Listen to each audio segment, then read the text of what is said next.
a primeira parte da aula vai ser sobre equilíbrio, exatamente porque o problema da alavanca é um problema basicamente de equilíbrio, tá? De forças e torques. Isso aqui está em equilíbrio ou não? Se eu soltar, o que vai acontecer? Vai rodar um pouco. Tá? Então, aqui o centro de massa está ao longo desta linha aqui. Aí eu sustento esse objeto em torno de outro ponto, então o centro de massa vai estar ao longo dessa linha aqui, portanto vai estar na intersecção dessas duas. Se eu pendurar num outro ponto, então esta linha aqui vai cruzar exatamente no cruzamento das outras duas. Na animação em PowerPoint, simplesmente eu entorto isso aqui, ok? Então assim a gente determina o centro de gravidade. Qual que é essa força que o bíceps tem que realizar? Para estar em equilíbrio, o torque em relação ao cotovelo tem que ser nulo. Senão, jogo o livro para cima ou cai o livro para baixo. Tem que estar em equilíbrio. Certo? Então, a força peso do livro tem que ser igual, tem que contrabalançar o torque devido à força do bíceps. E aqui, então, eu vou dar meu último exemplo de equilíbrio, que é um problema clássico da escada apoiada. E qual é o ângulo mínimo para o qual a escada não escorrega? Eu falo mínimo aí porque, na verdade, o ângulo vai diminuindo. E só há atrito com o chão. Eu desprezo o atrito entre o topo da escada e a parede onde está apoiado. Muito bem, quais são as forças aqui? Eu tirei a ilustração deste site aqui, é sempre bom dar a referência completa. Eu tenho a força normal da parede, ok? Eu tenho a força normal devido ao chão, a força-peso da escada, que eu estou aplicando aqui no centro de gravidade dela, e também a força de atrito do chão que não deixa a escada escorregar, que é igual ao coeficiente de atrito, algum dado do problema, vezes essa força normal aí. Ok? Então o problema ele é exatamente, formalmente igual a esse que nós acabamos de ver na lousa. Eu escolho o pivô ainda como a base da escada aqui, tá? As forças que nós acabamos de enumerar. E os torques que vão aparecer devido ao normal no topo e devido à própria força de peso, ok? Então, as forças na direção X são a força de atrito com o chão e a força normal da parede sobre a escada. Elas têm que se anular, correto? Na direção Y, eu tenho que a normal do chão contrabalança a força-peso da própria escada. E o torque? O torque, então, eu tenho o torque devido à força normal aqui, da parede. Então, L2, sendo aplicado uma distância L do pivô, que é o comprimento da escada, vezes seno de θ, φ, perdão, que está aqui. E eu tenho, no sentido oposto, o torque devido à força-peso. Tá? Força-peso mg. Agora aparece cosseno de φ, a construção dos ângulos está ilustrada aqui, e ela está sendo aplicada no centro de gravidade, ou seja, L sobre 2. Okay? Então, de novo, eu tenho duas incógnitas, as forças normais e logo a força de atrito, e as duas equações. E aí, das equações de força aqui, eu digo que a força devido à força normal da parede é igual a μ vezes a força-peso da escada. Aí eu substituo na equação de torque disso aqui. E por fim eu tenho que a tangente de φ desse ângulo é 1 sobre 2μ. Ok? Significa que se eu aumentar o coeficiente de atrito, a tangente desse ângulo diminui, significa que esse ângulo diminui também, a escada pode ficar mais inclinada, correto? Então, isso a gente pode comprovar aqui. Eu não tenho uma escada, mas eu tenho minha vara de pesca. Eu posso apoiar contra a lousa, vou inclinando. Ops! Eu acho que é aqui, ó. Aqui é o limiar.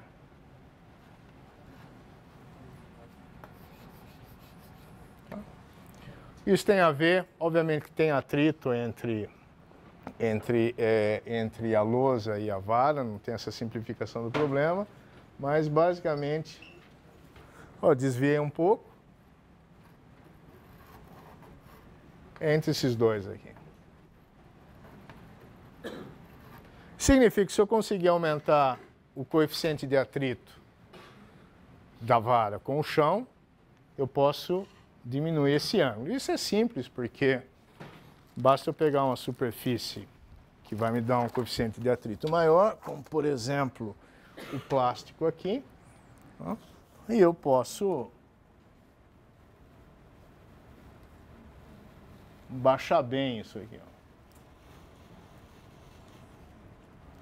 Aliás, é enorme. Oh, pronto. Tá ok? Então, é sempre legal, na medida do possível, fazermos as experiências para fixar os conceitos. Isso tem um limite. Só por curiosidade, durante uma boa parte do século XX, kits de fazer experiências em casa eram bastante comuns. Mas tem algumas coisas perigosas, como, por exemplo, logo no começo da década de 50, eram vendidos kits com elementos radioativos para fazer experiências nucleares com as crianças em casa. Saiu do mercado rapidinho, mas chegou a ser colocado em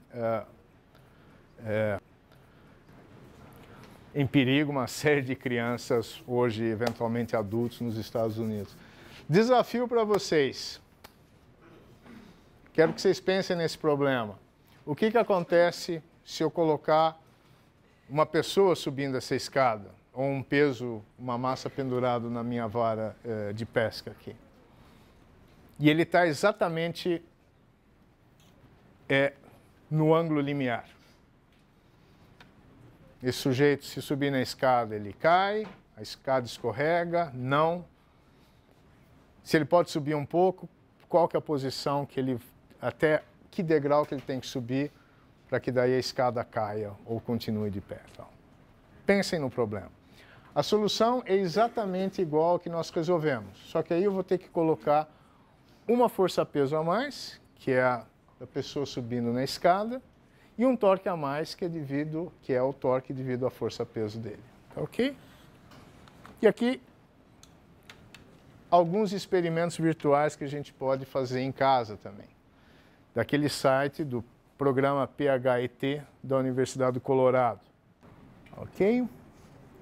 E aqui, então, eu tenho que colocar os extintores de incêndio em alguma posição e a lata de lixo, que tem a massa indicada. E eu tenho que remover os apoios e ver se isso fica em equilíbrio ou não. Deixa eu remover os apoios. Muito bem, muito bem. Então eu tenho aqui, na verdade, o torque devido a isso aqui. Aí.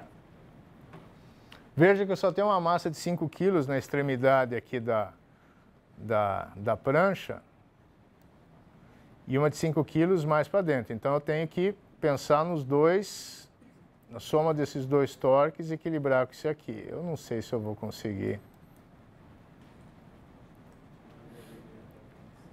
Aí vocês podem pensar isso com pesos e vocês podem jogar também.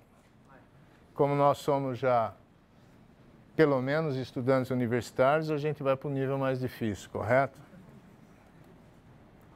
E aí? E essa situação? Cai para a esquerda, cai para a direita ou está em equilíbrio? É fácil fazer a conta. Vocês têm uma escala de distância aí, as marquinhas, e vocês têm as massas, vocês sabem se os torques estão equilibrados ou não. O que vocês acham que vai acontecer?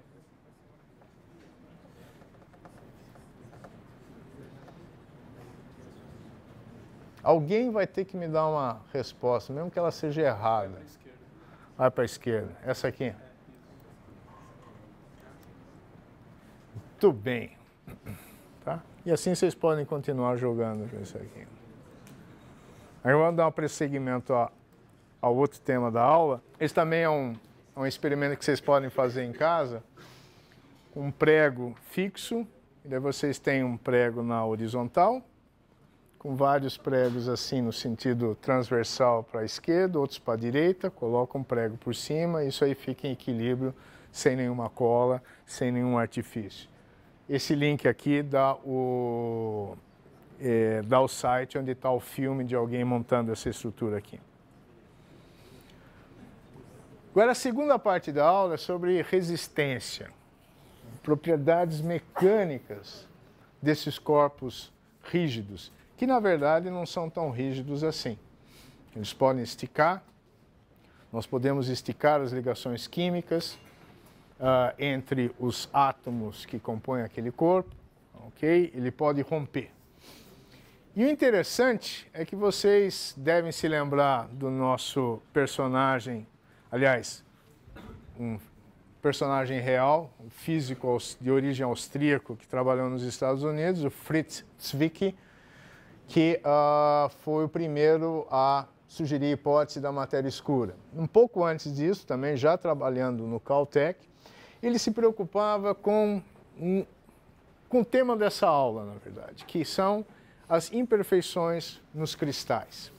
E num artigo, a motivação dele, ele coloca, aqui é o facsímile de um trecho, que ele se perguntava assim, por exemplo, ele estranhava isso, os valores deduzidos teoricamente para a força mecânica, né, para a resistência mecânica, por exemplo, são sempre 100 ou 1000 vezes maiores do que as de fato medidas. E por que isso acontece? E o título do artigo diz as imperfeições nos sólidos são devido a isso. E a gente pode verificar isso rapidamente, o que ele quer dizer. É o seguinte, vocês pegam uma folha de papel aqui, vou colocar a parte em branco aqui, e tentem puxar. Não é fácil. Vai chegar uma hora que o teu dedo vai suar, isso aqui vai umedecer aqui e vai romper exatamente onde o dedo está. Mas não é fácil fazer isso aqui. Realmente é uma força razoável. Agora, se você colocar um pequeno defeito nesse teu sólido, esse rasgo aqui,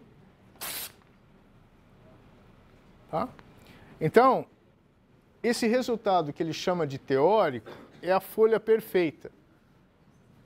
Quando, na verdade, os materiais reais têm esses defeitos que facilitam muito mais a ruptura deles.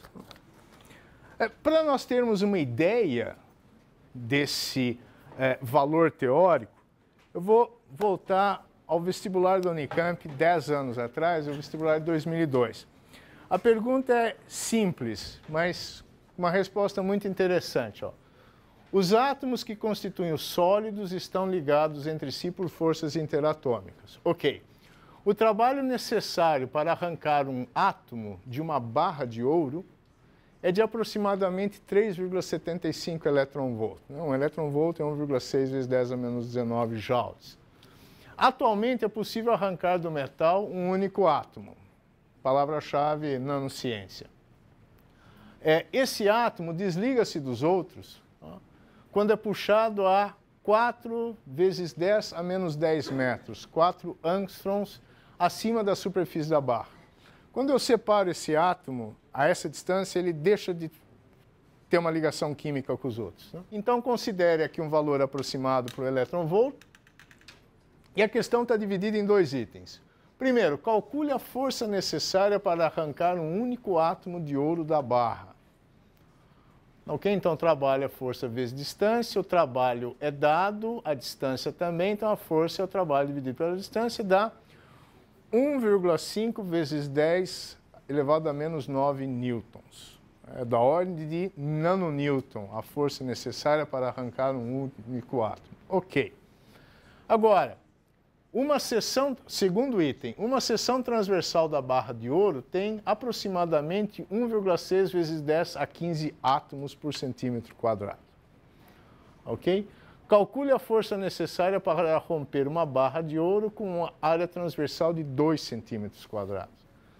Então, a força total, como em 1 centímetro quadrado eu tenho 1,6 vezes 10 a 15 átomos, mais ou menos, então tem que aplicar a força, né, quer dizer, F é a força para arrancar um único átomo, eu tenho que multiplicá-la pelo número total de átomos, que me dá um valor de 4,8 meganewtons para romper essa barra de ouro. Ok? Vamos atentar esse resultado em outras unidades. Eu tenho, então, 4,8 meganewtons para 2 centímetros quadrados. Significaria que eu precisaria de 2,4 vezes 10 elevado a 10 newtons para 1 metro quadrado. Okay? Então, olha aqui. 2,4 vezes 10 a 10 newtons. Então, vamos ao estudo desses problemas. Então, primeiro, eu tenho... tem muito jargão em inglês, que é a tensão aplicada ao corpo, que é o estresse, e a deformação, que é o strain. E aqui eu tenho, então, uma barra cilíndrica com comprimento L, seção, a área da seção transversal é A. Eu posso aplicar uma tensão sobre ela, e ela eventualmente vai se deformar de um ΔL, ela vai encompridar. Se eu aplicar comprimi-la, ela vai encurtar de ΔL. Ou eu posso ter minha barra fixa numa base e aplicar uma força aqui lateral e entortá-la, né? Eu posso entortar, tá vendo como estou entortando minha barra eu não consigo esticá-la com a força que eu posso aplicar com os meus bíceps, por exemplo, e outros músculos, mas eu posso perfeitamente entortá-la. É um outro tipo de tensão. A primeira aqui é uma tensão de elongação. E aqui o cilindro sendo deformado dessa forma aqui é uma tensão chama-se de cisalhamento. A terceira seria uma compressão uniforme, que é a pressão hidrostática, onde as forças são aplicadas uniformemente em todas as direções. Isso vai ser tema da próxima aula, fluidos. Ok? Como é que os corpos se comportam frente a essas tensões e alongamento? Primeiro, aqui eu tenho o strain, que é o quanto ele elonga, e aqui eu tenho a força, a tensão aplicada. E acontece a seguinte coisa, ó. No começo, os corpos estão no regime elástico, que nem o que a gente aprendeu com uma força de uma mola. Você estica a mola, aparece uma força F igual a menos kx sobre ela, se você solta a mola, ela volta à posição de equilíbrio. Ok? É a mesma coisa aqui, ó. Então, vocês veem, a força é uma função linear do elongamento da deformação. Só que chega um ponto em que eu passo por um outro comportamento que é chamado de plástico. Eu crio deformações no meu objeto e ele não volta à sua posição original de equilíbrio. Mas ele deformado, ele continua, posso aumentar a tensão sobre ele, posso ir aumentando a tensão sobre ele, ele continua se elongando até uma tensão máxima, que é o ultimate stress. E aí o que acontece? Ele começa a quebrar, ele começa a romper, pedaços dele começam a romper, então eu vou aumentando a tensão, ele se elonga mais ainda, mas para continuar elongando eu não preciso mais aplicar uma tensão tão forte. É que nem na minha folha de papel, quando ela está no fim, fazendo a experiência, vocês vão ver que vocês vão poder diminuir cada vez mais a força. É o que acontece aqui. Vamos ver essa experiência. É que eu tomo emprestado, de novo, esse site da Universidade de Duke, nos Estados Unidos, em que um pesquisador, sobre o tema, tem um tutorial sobre isso aí. E ele faz com que nós possamos aplicar sobre esta barra, em que esse reticulado representa uma projeção bidimensional, as ligações químicas entre os átomos que constituem esse pedaço aqui.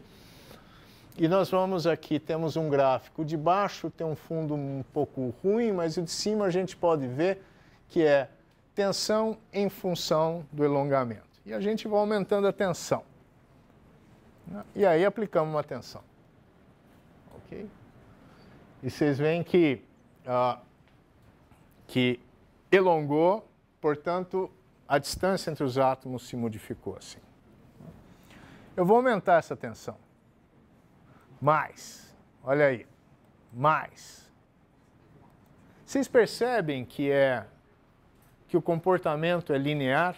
Ou seja, eu aumento a tensão e o elongamento é linear com a tensão, ou seja, isso aí é o regime elástico, que nem lei de Hooke, F igual a menos kx.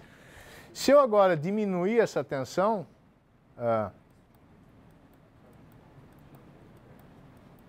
ele volta à posição original. Okay? Agora, vamos aumentar um pouco mais, aqui deixa eu reset aqui, vamos aumentar um pouco mais, vai, aí, ops, o elongamento dele já não é mais linearmente proporcional à força. O que acontece se eu deixar de aplicar tensão? Ele não volta à posição original. Ele ficou deformado. Agora, o legal é que essa nova barra deformada, ela vai ter um comportamento elástico também. Ó. Vou esticar de novo, vou desesticar, volta à posição original.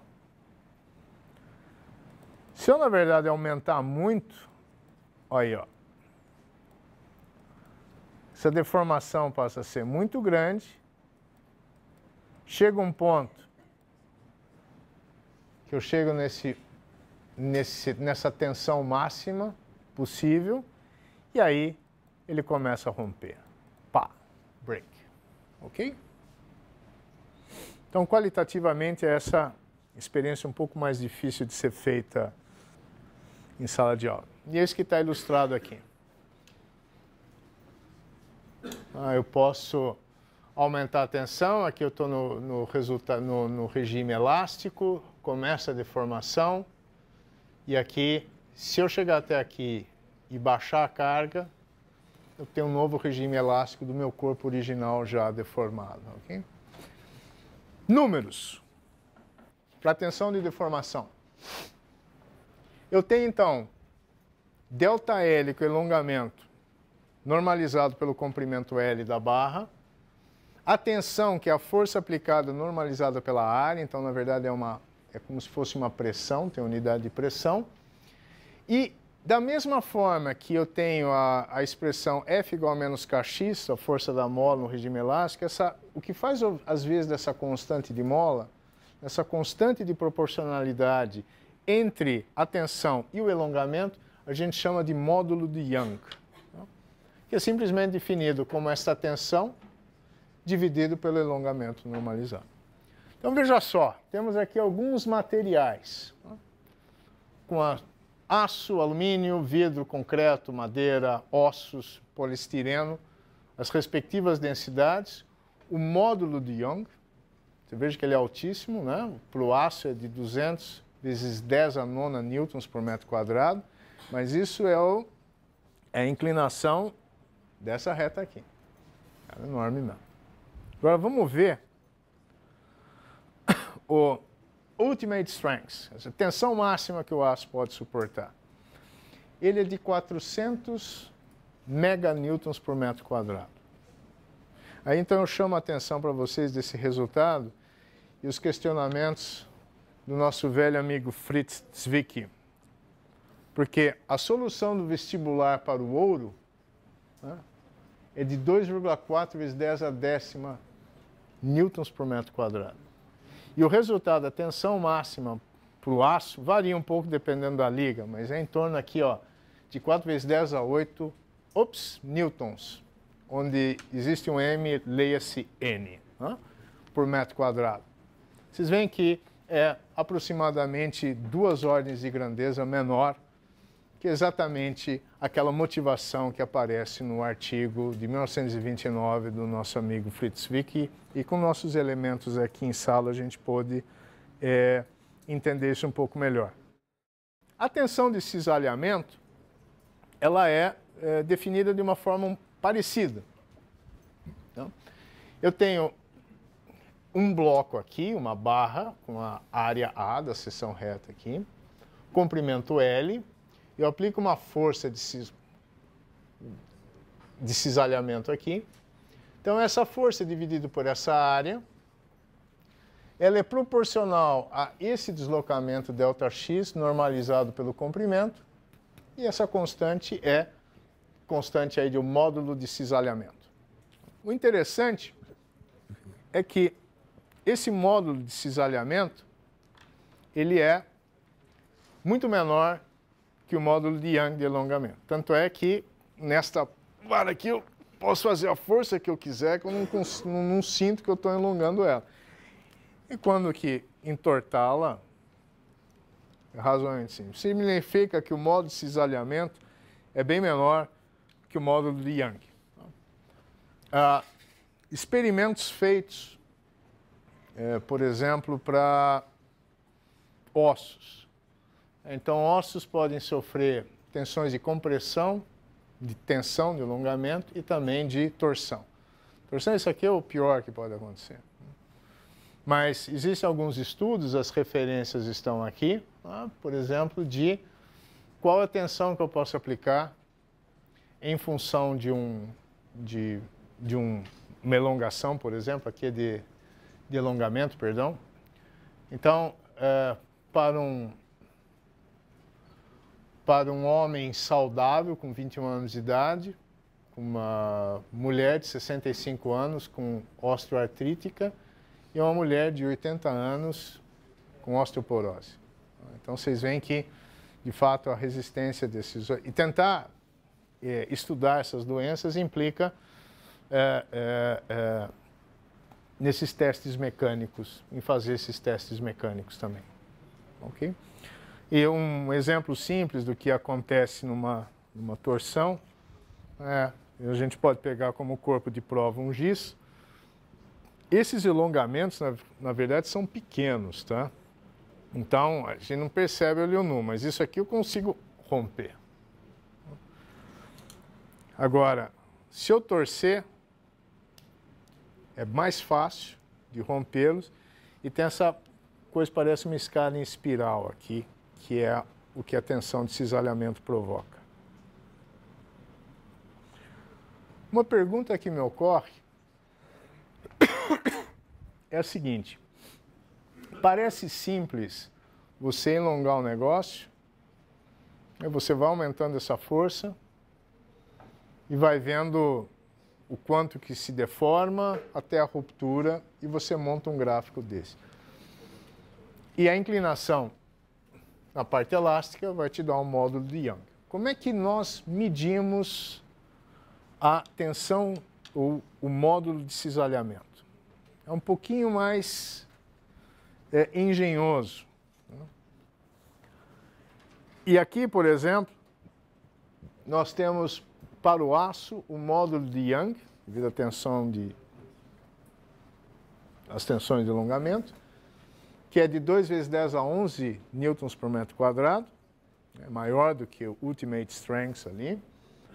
E a tensão de cisalhamento do aço é aproximadamente 8 vezes 10 a décima newtons por metro quadrado. Ou seja, também é mais fácil torcer o aço ou entortar o aço assim do que elongá-lo. Tá, ok?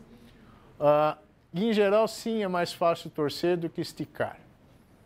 Ok? Então, o que nós utilizamos é um pêndulo de torção para medir G, que é o módulo de cisalhamento, não confundir com G, que é a constante de gravitação inercial, que foi medida, com um pêndulo de torção também, como a gente viu na aula 1. Só recordando aqui que é um pêndulo de tensão, eu tenho aqui um halteres, ou uma massa qualquer, com uma certa distribuição, ela está amarrada aqui a um fio de aço, por exemplo, e eu desloco assim, eu torço o fio de aço, os meus dedos estão fazendo as vezes desse fio de aço, e quando eu solto, isso fica oscilando com um certo período. Ok? E aí como se relaciona a tensão de cisalhamento com esse período? Ora, nós vamos ver mais para frente também que o período, mais para frente nesse semestre, que o período de um pêndulo de torção, ele é proporcional à raiz quadrada do momento de inércia, em vez da massa, é o momento de inércia, é importante a distribuição dessa massa, dividido por essa constante kappa aqui. Tá, ok? Que é uma constante equivalente a uma constante de mola aqui desse pêndulo.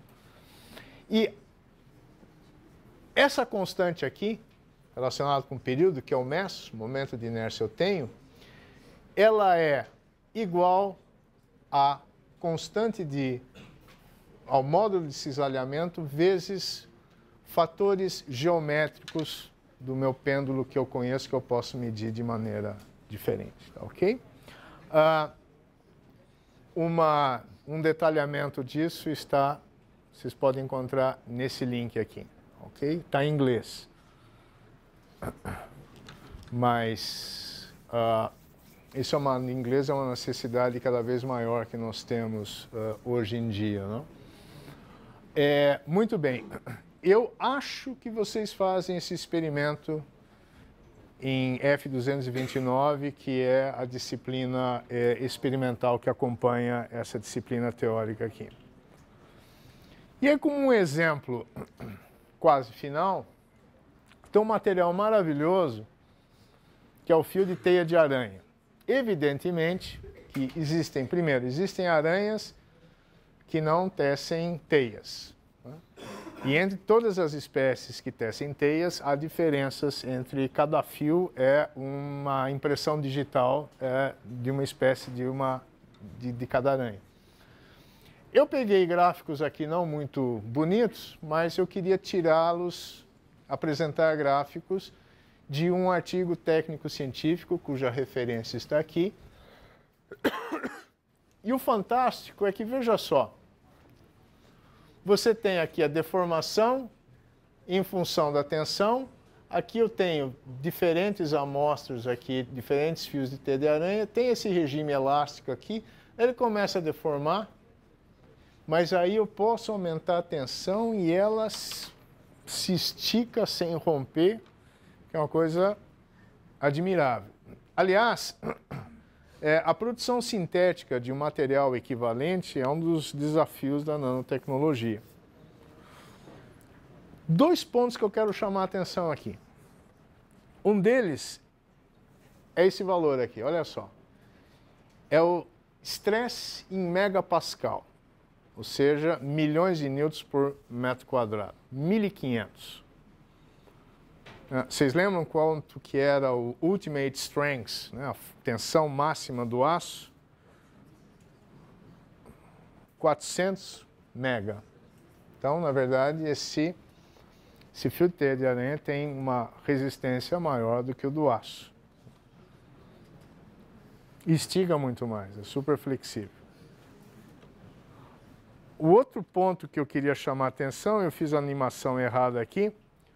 Então, tira a bolinha, vamos apontar a minha vara de pesca aqui, que é o deslocamento aqui, alongamento de engenharia. Aqui também está o tensão de engenharia. O que vem a ser isso? Então, a maior parte dos estudantes são engenheiros. É interessante fazer essa distinção aqui, que é a tensão real versus o que se chama de tensão de engenharia. Então, quando eu coloco um corpo de prova na minha máquina ali para fazer a medida das propriedades mecânicas elásticas, eu aplico aí uma pressão para elongar isso sobre um corpo de prova que tem uma área, uma seção reta A sobre A subíndice 0. Muito bem, quando eu estico, o que está acontecendo? Eu estou estrangulando esse corpo de prova em torno de um ponto aqui. Ou seja, a seção reta aí, ela vai diminuindo. Correto? Então, se eu pensar que a tensão é esta força dividido pela área, quando a área real é menor do que a área no começo, sem tensão aplicada, então essa tensão real ela acaba sendo maior que a tensão de engenharia. A tensão de engenharia é exatamente definida em função da seção reta inicial. Ok?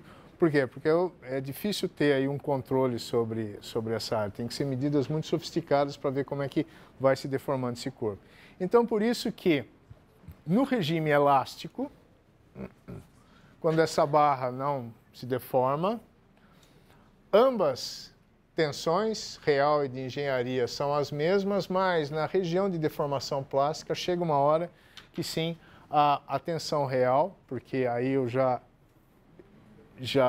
diminuí a seção reta do meu corpo de prova, vai ser maior que a tensão de engenharia definida ao diâmetro original.